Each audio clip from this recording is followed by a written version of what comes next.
So welcome to our channel pharma unit guys. ये video में हम देखने वाले हैं डी फार्मेसी के फार्मास्यूटिक सब्जेक्ट का जो 5th चैप्टर है दैट इज टॉपिकल प्रिपरेशन, उसके 6th पार्ट को ये वाले वीडियो के पहले हमने टॉपिकल प्रिपरेशन के काफ़ी सारे चैप्टर्स को कवर किया है। और अगर अभी तक आपने इन वीडियोज़ को नहीं देखा है जो कि आपके एग्जाम पॉइंट ऑफ व्यू काफ़ी ज़्यादा इंपॉर्टेंट है, तो आपको इन वीडियो के प्लेलिस्ट का लिंक डिस्क्रिप्शन बॉक्स में मिल जाएगा। वहाँ से जाके आप वो वीडियो भी देख सकते हैं एंड उस पर्टिकुलर वीडियो लेक्चर के जो PDF नोट्स है वो भी आप फ्री ऑफ कॉस्ट डाउनलोड कर सकते हैं। सो ये वाले वीडियो में हम लोशन को एकदम ज़्यादा डिटेल में कवर करने वाले हैं। तो सबसे पहले हम ये देख लेते हैं कि लोशन की डेफिनेशन क्या होती है। Lotion is defined as either liquid और semi solid topical preparation with low viscosity that are meant for external application to the skin. So अगर हम बात करें लोशन की डेफिनेशन की, तो ये लोशन या तो लिक्विड टॉपिकल प्रिपरेशन हो सकता है या फिर ये सेमी सॉलिड टॉपिकल प्रिपरेशन होता है जिसकी विस्कोसिटी काफ़ी कम होती है और इसका यूज़ हम ज़्यादा करके अपने स्किन के ऊपर यानी कि हम अपने बॉडी के एक्सटर्नल पार्ट्स के ऊपर करते हैं। अगर हम बात करें लोशन के एक इंपॉर्टेंट पॉइंट की, तो lotion are apply to the skin without friction. So lotion को जब हम अपने स्किन के ऊपर अप्लाई करते हैं तो इसे हम विदाउट फ्रिक्शन अप्लाई करते हैं, यानी कि इसे हमें जोर से रगड़ के अपने स्किन पे अप्लाई नहीं करना होता। इसे हमें एक हल्के हाथ से या फिर किसी कॉटन के जरिए हम क्या करते हैं, इसे अपने स्किन के ऊपर अपने बॉडी पार्ट्स के ऊपर इसे हम अप्लाई करते हैं। सो ये तो था डेफिनेशन ऑफ लोशन। होप आपको अच्छे तरीके से समझ गया होगा। नेक्स्ट हम देख लेते हैं advantages of lotion. Drugs from the lotion are well absorb by the skin. So जो भी ड्रग्स लोशन के अंदर होते हैं वो हमारे स्किन के जरिए काफ़ी अच्छे तरीके से एब्जॉर्ब हो जाते हैं। Drugs in the form of lotion have higher bioavailability. So जो भी ड्रग को हम लोशन फॉर्म में कन्वर्ट कर देते हैं उस ड्रग की जो बायो अवेलेबिलिटी होती है वो काफ़ी अच्छी हो जाती है, काफ़ी हाई हो जाती है। अब यहाँ पे जो आपको ये वर्ड दिख रहा है बायो अवेलेबिलिटी, ये वर्ड को हमने हर एक लेक्चर में तकरीबन कवर किया है कि बायो अवेलेबिलिटी का मतलब क्या होता है। सो कोई भी ड्रग हमारे बॉडी के इंटरनल पार्ट में कितना अवेलेबल है अपना एक्शन दिखाने के लिए, उसी को हम बोलते हैं बायो अवेलेबिलिटी ऑफ ड्रग, यानी कि बायोलॉजिकली वो ड्रग कितना अवेलेबल होता है अपना एक्शन दिखाने के लिए। Lotion have long term stability. So lotion की जो स्टेबिलिटी होती है वो काफ़ी लॉन्ग होती है, काफ़ी अच्छी होती है, लंबे समय तक ये इसकी स्टेबिलिटी जो होती है वो मेंटेन रहती है। Lotion are non greasy in nature. So lotion ये एक नॉन ग्रीसी मटेरियल होता है, यानी कि जब हम लोशन को अपने बॉडी पे लगाते हैं तो हमें कभी भी ऐसा फील नहीं होता कि हमने किसी ग्रीस वाले मटेरियल को अपने बॉडी पे लगाया है। ये एक नॉन ग्रीसी मटेरियल होता है। Lotion spread on the skin very easily over larger area. So ये जो लोशन होता है ना हमारे स्किन के ऊपर एकदम इजीली स्प्रेड हो जाता है लार्ज एरिया पर, यानी कि जब हम इसे अपने स्किन पे लगाते हैं तो इसे प्रॉब्लम नहीं होता है स्प्रेड करने के लिए, हमें ये आसान तरीके से स्किन के ऊपर अच्छे तरीके से फैल जाता है। सो ये तो था एडवांटेजेस ऑफ लोशन। नेक्स्ट हम देख लेते हैं डिसएडवांटेजेस ऑफ लोशन। लोशन में clog the skin pores and increase acne. So lotion जब हम अपनी स्किन पे अप्लाई करते हैं ना तो ये कभी कभी लोशन क्या करता है, हमारे स्किन के अंदर जो छोटे छोटे पोर्स होते हैं, जो छोटे छोटे होल्स होते हैं ना, उनको ये जाके क्लॉग कर देता है, यानी कि उनको ये जाके बंद कर देता है। अब जब हमारे स्किन के छोटे छोटे होल्स बंद हो जाते हैं ना तो इसके ज़रिए हमारे स्किन के ऊपर एक्ने की जो प्रॉब्लम होती है वो बढ़ जाती है, यानी कि पिंपल्स जो होते हैं वो हमारे स्किन पे इंक्रीज हो जाते हैं कभी कभी। During application of lotion care needs to be taken to avoid accidental exposure to eye. So ये भी एक डिसएडवांटेज होता है कि जब हम लोशन को अपने बॉडी के ऊपर लगाते हैं तो हमें वहाँ पे एक चीज़ का ध्यान देना पड़ता है कि कभी भी लोशन हमारी आंखों के अंदर नहीं जाना चाहिए।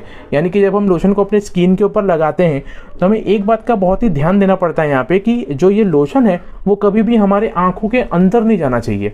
अगर आंखों के अंदर चले गया तो वहाँ पे हमें आई इन्फेक्शंस हो सकती हैं। Lotions can irritate the skin. So ये लोशन कभी कभी हमारे स्किन को भी इरिटेट कर सकता है, ये भी एक डिसएडवांटेज होता है।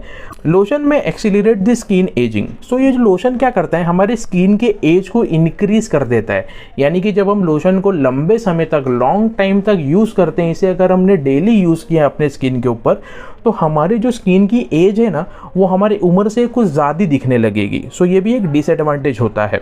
लोशन में सिस्टमिक साइड इफ़ेक्ट्स। सो लोशन लगाने के वजह से कभी कभी हमारे सिस्टमिक साइड इफ़ेक्ट्स भी हमें देखने मिलते हैं, यानी कि इंटरनली हमें किसी न किसी टाइप का साइड इफ़ेक्ट्स हमें देखने मिलेगा। सो ये भी क्या होता है, एक डिसएडवांटेज की तरह हम इसे देखते हैं। सो ये तो था advantages and disadvantages of lotion. Hope आपको अच्छे तरीके से समझ गया होगा। नेक्स्ट हम देख लेते हैं क्लासिफिकेशन ऑफ लोशन, यानी कि हमारे पास कौन कौन से डिफरेंट टाइप के लोशन अवेलेबल है। सबसे पहला लोशन होता है sunscreen lotion. Sunscreen lotion absorb और reflect the harmful UV rays and protect the skin. For example, Flow Care SPF 30+ sunscreen lotion. So अगर हम बात करें सनस्क्रीन लोशन की तो इसके अंदर नाम में लिखा हुआ है कि एक सनस्क्रीन लोशन है. तो इसे जब हम अपनी स्किन पे लगाते हैं ना तो सनस्क्रीन लोशन क्या करता है, जो भी सन के अंदर से हार्मफुल यूवी रेज निकलती हैं ये सनस्क्रीन लोशन क्या करेगा, ये अपने अंदर एब्जॉर्ब कर लेता है और स्किन को क्या करता है, ये प्रोटेक्ट करके रखता है. अगर हम एग्जांपल की बात करें तो सनस्क्रीन लोशन का एग्जांपल होता है flow care SPF 30+ sunscreen lotion. Second होता है body lotion. This lotion are used to stop moisture leaving the skin and keep the skin soft, smooth and hydrated. For example Olay body lotion.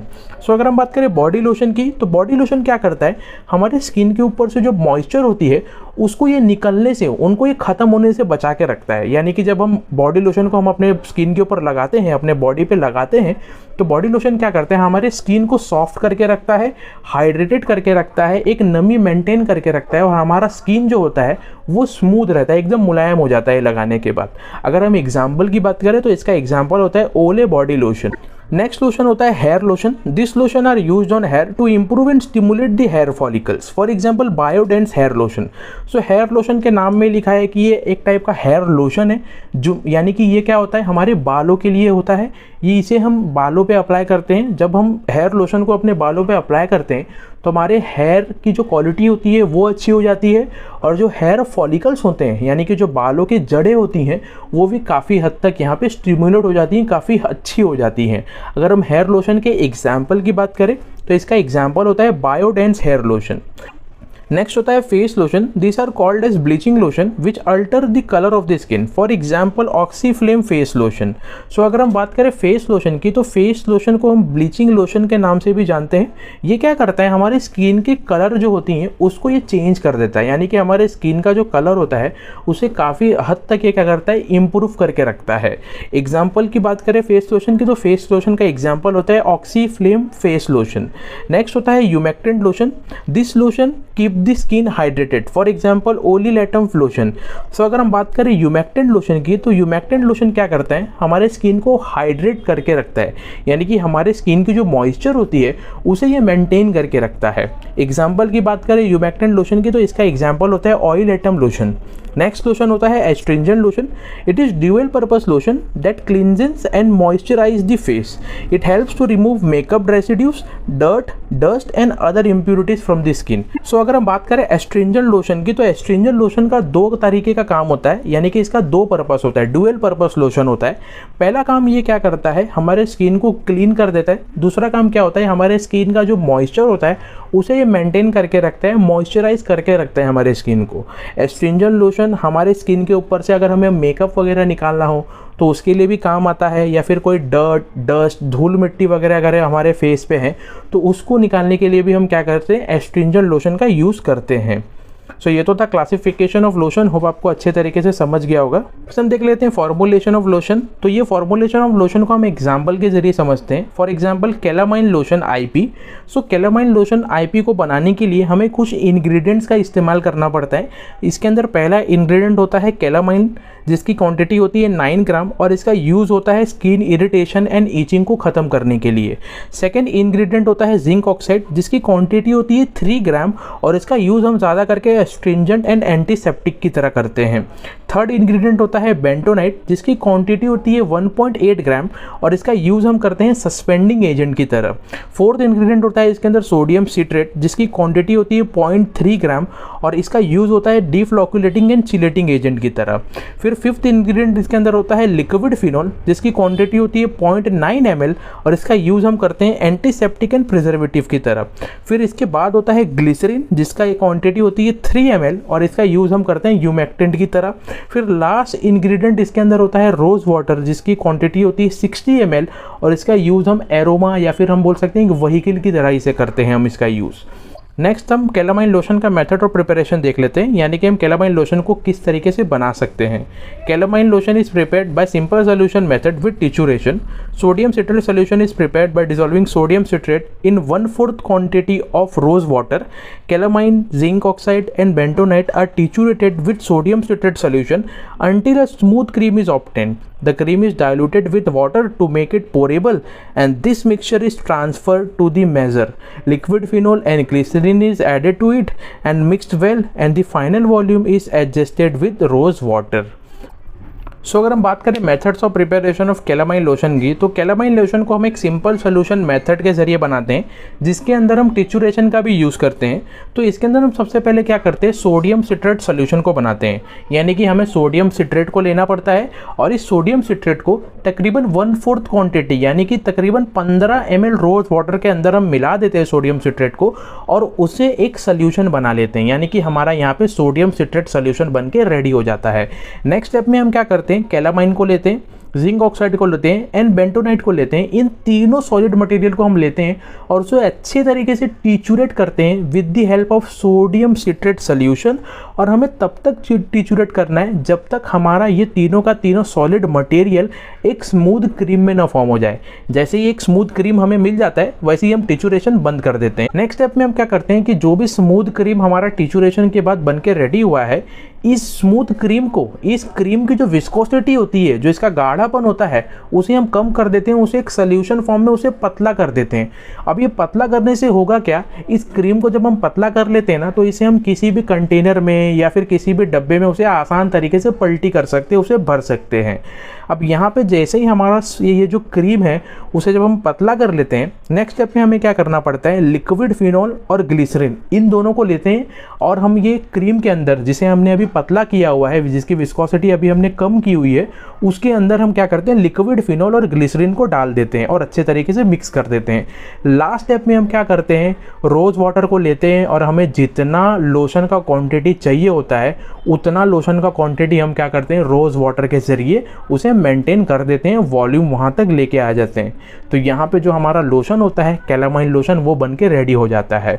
सो ये तो था formulation and methods of preparation of calamine lotion. Hope आपको अच्छे तरीके से समझ गया होगा। नेक्स्ट हम देख लेते हैं storage of lotion. Lotion are stored in well close narrow mouth ambered coloured plastic bottles.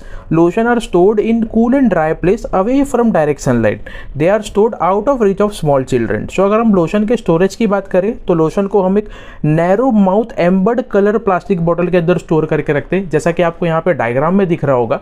इसी टाइप के बॉटल में हम क्या करते हैं, लोशन को स्टोर करके रखते हैं। जब हम लोशन को कहीं पे भी रखते हैं तो वहाँ का जो एनवायरनमेंट होता है, जो जगह होता है, वो कूल एंड ड्राई प्लेस होना चाहिए, यानी कि एक नॉर्मल रूम टेम्परेचर पे हम इसे रख सकते हैं। और यहाँ पे हमें एक और बात का ध्यान देना पड़ता है कि जब हम लोशन को स्टोर करके रखते हैं ना, वहाँ पे डायरेक्ट सनलाइट नहीं आनी चाहिए। अगर डायरेक्ट सनलाइट आती है तो हमारे लोशन में किसी भी टाइप का क्या हो सकता है, वहाँ पे स्टेबिलिटी प्रॉब्लम हो सकता है। सो जब हम लोशन को स्टोर करके रखते हैं तो हमें ये बात का और भी ध्यान देना पड़ता है कि ये कभी भी छोटे बच्चों के हाथ में नहीं आना चाहिए, नहीं तो उससे क्या हो सकता है, छोटे बच्चे जो होते हैं वो कहीं पे भी अपने बॉडी पे अप्लाई कर सकते हैं, जिसके वजह से छोटे बच्चों को इसका साइड इफेक्ट्स हो सकता है। सो ये तो था स्टोरेज ऑफ लोशन, वो आपको अच्छे तरीके से समझ गया होगा। नेक्स्ट हम देख लेते हैं quality control test for lotion, यानी कि हम लोशन की क्वालिटी को कैसे चेक कर सकते हैं। सबसे पहला टेस्ट होता है pH test. The pH of lotion can be determined by using pH paper और by using pH meter. So अगर हम बात करें लोशन की पीएच की, तो लोशन के पीएच को या तो हम पीएच पेपर से चेक कर सकते हैं या फिर हम पीएच मीटर के जरिए उसे चेक कर सकते हैं। नेक्स्ट टेस्ट होता है physical appearance test. Physical appearance of lotion can be examined by visual inspection. In this test we examine the lotion for any foreign particles. So अगर हम बात करें फिजिकल अपीयरेंस टेस्ट की, तो इसके अंदर हम क्या करते हैं, अपने विजन के जरिए, अपनी आंखों के जरिए बने हुए लोशन को देखते हैं, अच्छे तरीके से उसे चेक करते हैं और ये डिटरमाइन करते हैं कहीं हमारे लोशन के अंदर कोई फॉरेन पार्टिकल्स या फिर कोई कचरा वगैरह तो नहीं है। हम इसके अंदर ये भी चेक करते हैं कहीं हमारे लोशन का जो कलर है वो तो नहीं चेंज हो गया है। तो ये सब हम क्या करते हैं, फिजिकल अपीयरेंस टेस्ट के अंदर डिटरमाइन करते हैं। नेक्स्ट टेस्ट होता है viscosity test. Viscosity of lotion is determined by using viscometer. So अगर हम बात करें विस्कोसिटी टेस्ट की, तो लोशन की विस्कोसिटी को हम विस्कोमीटर नाम के इंस्ट्रूमेंट से चेक कर सकते हैं। नेक्स्ट टेस्ट होता है acid test. This test is perform to determine the amount of drug in lotion. It is perform by using specific test mention in Indian pharmacopoeia. तो अगर हम बात करें एसे टेस्ट की, तो ये एक ऐसा टेस्ट होता है जिसके अंदर हम ये डिटरमाइन करते हैं कि हमारे बने हुए लोशन के अंदर कितने अमाउंट में ड्रग प्रेजेंट है। तो ये जो टेस्ट होता है इंडियन फार्माकोपिया में इसका मेथड अच्छे तरीके से दिया हुआ होता है। उसी मेथड के जरिए हम क्या करते हैं, लोशन के ऊपर एसे को परफॉर्म करते हैं। नेक्स्ट टेस्ट होता है removal from skin test. The ease of removal of the lotion applied to the skin is examine by washing the applied part with tap water. So अगर हम बात करें रिमूवल फ्रॉम स्किन टेस्ट की, तो इसके अंदर हम ये डिटरमाइन करते हैं कि जो भी लोशन हमने अपने स्किन के ऊपर लगाया हुआ है वो लोशन हमारे स्किन के ऊपर से कितने आसानी तरीके से निकल रहा है। तो ये हम किससे चेक करते हैं, टैप वाटर के जरिए, नल के पानी के जरिए चेक करते हैं। हम क्या करते हैं, पानी को लेते हैं और लगे हुए लोशन को अपने स्किन के ऊपर से निकालने को देखते हैं, और वहाँ पे हम ये ऑब्जर्व करते हैं, ये डिटरमाइन करते हैं कि हमारे स्किन के ऊपर जो लोशन लगा हुआ है वो पानी डालने के बाद कितने अच्छे तरीके से और कितने आसानी तरीके से निकल रहा है। नेक्स्ट टेस्ट होता है irritancy test. Lotion is applied to specific area of skin and it is observe for particular time for any irritation, swelling and other problem. If lotion is of good quality then it will not show any irritation, swelling and other problem. So अगर हम बात करें इरिटेंसी test की, तो इरिटेंसी test के अंदर हम क्या करते हैं, लोशन को लेते हैं और उसे एक स्पेसिफिक बॉडी पार्ट के ऊपर लगा देते हैं। लगाने के बाद उसे हम थोड़े टाइम के लिए छोड़ देते हैं और ऑब्जर्व करते हैं कि जो भी लोशन हमने स्किन के ऊपर लगाया हुआ है कहीं वो किसी प्रकार का इरिटेशन, स्वेलिंग या कोई स्किन प्रॉब्लम्स तो नहीं दे रहा है। अगर हमारा लोशन अच्छी क्वालिटी का होता है तो वो किसी भी टाइप का स्किन प्रॉब्लम या फिर स्किन इरिटेशन और स्वेलिंग वगैरह नहीं दिखाता है। लेकिन हमारे लोशन का अगर क्वालिटी बेकार होता है तो वो क्या कर सकता है, वहाँ पे स्वेलिंग या फिर इरिटेशन वगैरह दिखा सकता है। तो ऐसे केस में अगर हमारा लोशन अगर स्वेलिंग, इरिटेशन वगैरह दिखाता है तो हमारा जो लोशन का क्वालिटी कंट्रोल टेस्ट है, इरिटेंसी टेस्ट है, वो वहाँ पे वो फेल कर लेता है। नेक्स्ट टेस्ट होता है spectrophotometric evaluation. This test determine UV light absorption ability of component incorporated in sunscreen lotion formulation. So spectrophotometric evaluation के अंदर हम ये डिटरमाइन करते हैं कि जो भी सनस्क्रीन लोशन हमने बनाया हुआ है वो किस तरीके से काम कर रहा है। यानी कि सनस्क्रीन लोशन के अंदर हमने अलग अलग इंग्रेडिएंट का हम इस्तेमाल करते हैं, उसके अंदर अलग अलग ड्रग्स वगैरह डाल के रखते हैं। तो हमें वही देखना पड़ता है कि ये जो ड्रग्स हमने इसके अंदर डाला हुआ है, जो मटेरियल हमने सनस्क्रीन लोशन के अंदर डाला हुआ है, वो किस तरीके से और किस हद तक यूवी लाइट को यानी कि सन रेस को अपने अंदर एब्जॉर्व कर रहा है। तो इससे हमें ये पता चल जाता है कि हमारा सनस्क्रीन लोशन जो हमने बनाया हुआ है वो किस तरीके से और कितने अच्छे तरीके से वो हमारे स्किन के ऊपर काम करेगा। सो ये तो था quality control test for lotion. Hope आपको अच्छे तरीके से समझ गया होगा। सो यहाँ पे जो हमारा लोशन वाला चैप्टर है वो अच्छे तरीके से ख़त्म हो जाता है। So thanks for watching this video guys. अगर आपको इस वीडियो से रिलेटेड किसी भी प्रकार का क्वेश्चन होता है तो आप हमें कमेंट बॉक्स में पूछ सकते हैं, या फिर अपना डाउट आप हमें ईमेल भी कर सकते हैं। इंस्टाग्राम पे भी आप हमसे कनेक्ट हो सकते हैं। इंस्टाग्राम पे हमारा पेज है फार्मा यूनिट नाम से, और ये वीडियो लेक्चर के जो PDF नोट्स है आप वो फ्री ऑफ कॉस्ट डाउनलोड कर सकते हैं। लिंक आपको डिस्क्रिप्शन बॉक्स में मिल जाएगा। सो अब हम मिलते हैं नेक्स्ट वीडियो लेक्चर में।